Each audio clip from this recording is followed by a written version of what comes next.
देखिए, आज जो हम टॉपिक करने जा रहे हैं वो है सॉवरेनिटी, संप्रभुता, जो कि आधुनिक राष्ट्र राज्य जो है उनकी एक अनिवार्यता है। सॉवरेनिटी जो शब्द है ये मध्य युग में 15वीं 16वीं शताब्दी माना जाए, इसका आरंभ जो है वो इसका शुरुआत मानी जाती है। जियां बोदा जो फ्रेंच थिंकर थे, सबसे पहले इन्होंने इस शब्द का इस्तेमाल किया और 17वीं 18वीं शताब्दी तक आते आते, जैसे अगर आप मैकियावेली का प्रिंस देखें उसमें इसका जिक्र नजर आता है। हॉब्स ने जो है वो इसके अपने लेवियाथन में इसके बारे में कहा है।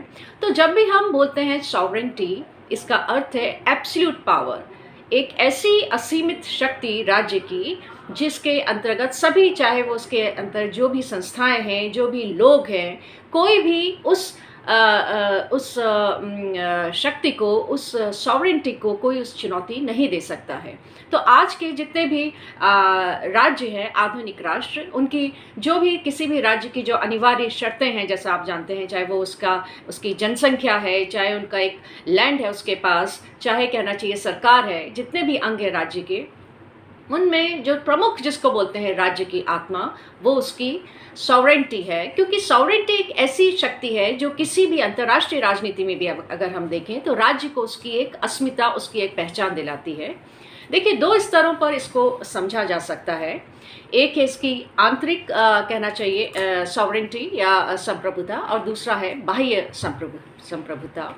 आंतरिक संप्रभुता का अर्थ है कि कोई भी राष्ट्र, कोई भी राज्य जो है, उसके भीतर जितने भी लोग हैं, जितने भी उसके संघ हैं, जितने भी घटक हैं, जितनी भी संस्थाएं हैं, जो भी लोग हैं, वे सभी उस राज्य के अधीन रहकर अपने कार्य करते हैं। कोई उसको चुनौती नहीं दे सकता है।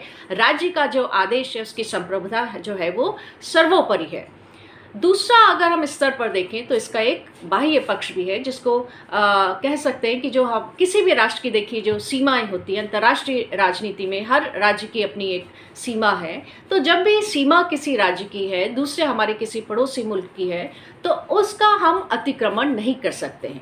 तो दोनों दृष्टियों में, बाह्य दृष्टि में भी प्रत्येक राज्य जो है वो सॉवरेन है। उसकी सीमाओं पर किसी भी प्रकार का कोई हस्तक्षेप या कोई आक्रमण अगर कोई राज्य जो है वो नहीं कर सकता है। हमें उसका सम्मान करना अनिवार्य है।